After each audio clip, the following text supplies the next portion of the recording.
जब भी हम आईपीएल हिस्ट्री की सबसे सफल टीमों की बात करते हैं तो उसमें जिन दो टीमों का नाम सबसे टॉप पे आता है वो है मुंबई इंडियंस और चेन्नई सुपर किंग्स। पर ताजुब की बात है कि पिछले कुछ सालों में जिस टीम की परफॉर्मेंस को देख के दुनिया ने सबसे ज्यादा ट्रॉल किया है, उस टीम को दुनिया जिस टीम की परफॉर्मेंस को देखकर सबसे ज्यादा डिसअपॉइंट हुई है वो है चेन्नई सुपर किंग्स, ना कि मुंबई इंडियंस। अब जाहिर सी बात है कि हर सीजन में होने को तो 4 ही टीम प्लेऑफ में क्वालिफाई होती हैं, 2 ही टीम्स फाइनल खेलती हैं और लास्ट में सिर्फ एक टीम होती है जो उस ट्रॉफी को अपने नाम करती है। लेकिन फिर भी क्यों सीएसके की परफॉर्मेंस को किसी और टीम के कंपैरिजन में सबसे ज्यादा टारगेट किया जाता है? इसका जवाब अगर सोचा जाए तो एक जवाब यहां पर जहन में यह आता है कि सीएसके ने सालों तक सबके दिमाग में यह आदत बिल्ड कर दी थी कि हम प्लेऑफ में तो जाते ही जाते हैं और प्लेऑफ में जाते हैं तो मोस्ट ऑफ द केसेस में हम फाइनल भी खेलते ही खेलते हैं। इसलिए किसी और टीम के कंपैरिजन में सीएसके का डिसअपॉइंटिंग सीजन सबसे ज्यादा जनता के द्वारा टारगेट किया जाता है। एक रीजन इसके पीछे यह भी हो सकता है कि किसी भी सफल टीम या सफल प्लेयर के जितने फैंस होते हैं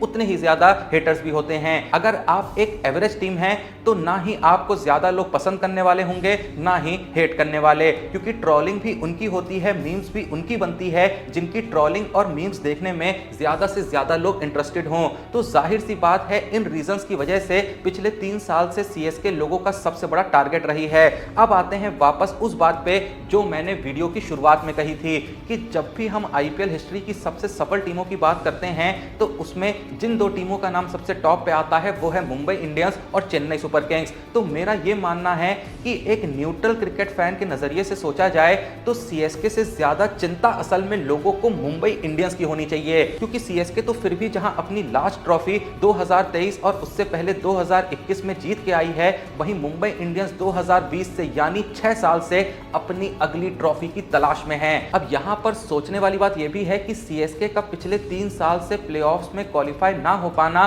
बहुत ज्यादा चौंकाता नहीं है, क्योंकि इन पिछले 3 सालों में सीएसके की खराब परफॉर्मेंस का कारण जो है वो साफ साफ नजर आता है। जैसे कि 2023 के बाद धोनी का कप्तानी से स्टेप डाउन करना, पिछले 2 सीजन्स में सबसे पहले तो ऑक्शन में बहुत ही खराब प्लानिंग के साथ आउटडेटेड प्लेयरों का चुनाव करना, बॉलिंग में शुरुआती ओवर्स में विकेट टेकर्स और प्रॉपर डेथ बॉलर्स का स्क्वाड में ना होना, बैटिंग में फिनिशर्स का ना होना, एंड उससे भी बड़ा इशू मेजॉरिटी प्लेयर्स का सीजन के दौरान इंजर्ड होना। ये कुछ ऐसे रीजंस रहे जो कहीं ना कहीं एक मुख्य कारण बने सीएसके की अंडर परफॉर्मेंस का, जिसके कारण पिछले 3 सीजन सीएसके के वैसे नहीं गए जैसी फैंस को उम्मीदें थी। लेकिन वहीं पे बात जब आती है मुंबई इंडियंस की तो उनकी स्थिति सीएसके से कई गुना ज्यादा चिंताजनक इसलिए भी है क्योंकि मुंबई को 3 नहीं बल्कि 6 साल हो गए हैं ट्रॉफी जीते। वो मुंबई जिसने 2013 से 2020 के बीच ही 5 ट्रॉफीज जीत ली थी, यानी 8 साल में 5 ट्रॉफी। तो उस टीम का 6 साल से ट्रॉफीलेस होना सीएसके के पिछले 3 साल से प्लेऑफ में क्वालिफाई ना होने से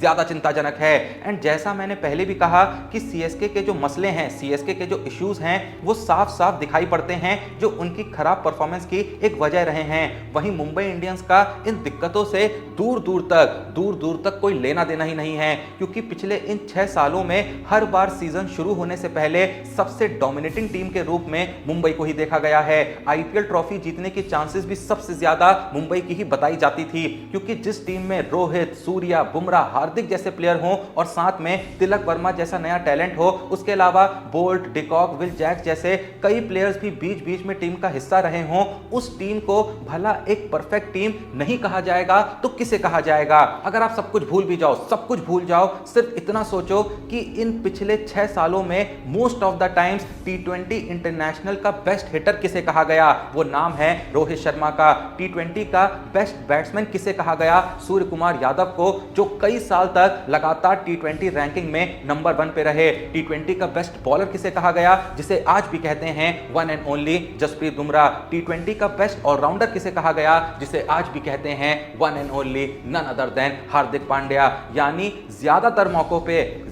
मौकों पे इनके पास T20 का best hitter, best batsman, best bowler और बेस्ट ऑलराउंडर रहा। अब इसके बाद देखो बाकी 7 प्लेयर्स आपकी टीम में जो भी हो, सिर्फ इन 4 प्लेयरों के दम पे भी आप अनबीटेबल बन जाते हो। लेकिन उसके बावजूद भी हक देना, ये भाई सच में सोचने वाली बात है, क्योंकि आप उन्हीं के साथ खेले जिनके साथ आप मोस्टली ट्रॉफीज जीता करते थे। हाँ, आपने कैप्टन जरूर बदला, जो कि ऑब्वियसली एक गलत डिसीजन था, क्योंकि जिस टाइम पे रोहित इंटरनेशनल लेवल पे कैप्टनसी कर रहे थे, उस समय पे उन्हें आईपीएल में कैप्टनसी से हटाना, देखो भाई इस बात में तो कोई शक नहीं है कि ये गलत तो था, क्योंकि एमआई की कैप्टनसी जाने के बाद उसी रोहित शर्मा ने इंडिया को 2023 ओडीआई वर्ल्ड कप में बिना एक मैच हारे फाइनल तक पहुंचाया। वही बंदा अपनी कप्तानी में टी20 वर्ल्ड कप और चैंपियंस ट्रॉफी जीत के आया, लेकिन एमआई ने उसे ही कप्तानी के लायक नहीं समझा। अब जाहिर सी बात है कि ये एक गलती तो थी, लेकिन एक सच ये भी था कि रोहित भी 2020 के बाद अगले 3 साल मुंबई को ट्रॉफी भी नहीं जितवा पा रहे थे, और उन 3 सालों में 2 साल मुंबई इंडियंस एक घातक टीम होने के बावजूद भी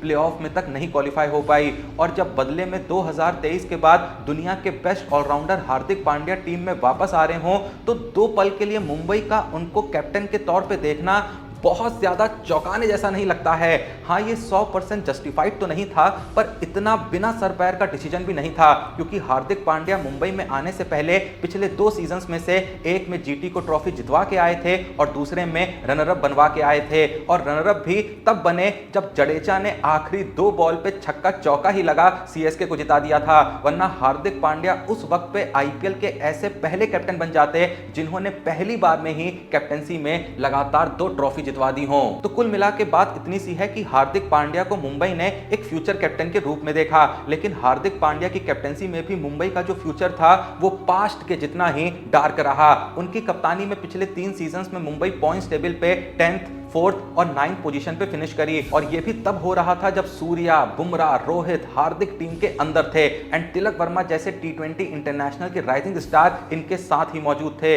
तो मॉरल ऑफ द स्टोरी देखें तो मुंबई ने असल में सीएसके के कंपैरिजन में अपनी लेगेसी पे ज्यादा बड़ा दाग लगाया है, और लोगों को कहीं ना कहीं ये सोचने पे मजबूर कराया है कि ये एमआई वो एमआई नहीं है जिसे कभी आईपीएल इतिहास की सबसे सफल टीमों में से एक माना जाता था। खैर, जो भी ये वीडियो देख रहा है, आप लोग का ऑनेस्टली इस बारे में जो भी सोचना है कमेंट सेक्शन में जरूर बताएं। बाकी वीडियो को लाइक करें, चैनल को सब्सक्राइब करें, ज्यादा से ज्यादा इस वीडियो को शेयर करें, और एंड में जो हम ये कहते हैं कि लाइक करें, सब्सक्राइब करें, ये सिर्फ कहने की बात नहीं होती है। प्लीज जितने लोग भी वीडियो देख रहे हैं, चैनल को ज्यादा से ज्यादा सब्सक्राइब करा करें, ताकि ऐसी ही बढ़िया और बेहतरीन वीडियोस बनाने के लिए हमारे अंदर मोटिवेशन बना रहे, ताकि कमाल कमाल की क्रिकेट की स्टोरीज हम आपके ला सकें, कमाल कमाल के क्रिकेट के एनालिसिस हम आपके ला सकें, और कमाल कमाल की क्रिकेट की हिस्टोरिक और करंट डॉक्यूमेंट्रीज आप तक पहुंचा सकें। हमें और ज्यादा मेहनत करने का मन करेगा अगर आप वीडियो को ज्यादा से ज्यादा लाइक करेंगे, ज्यादा से ज्यादा वीडियो पे कमेंट करेंगे, ज्यादा से ज्यादा वीडियो को पुश करेंगे, शेयर करेंगे, और सबसे जरूरी ज्यादा से ज्यादा चैनल को सब्सक्राइब करेंगे।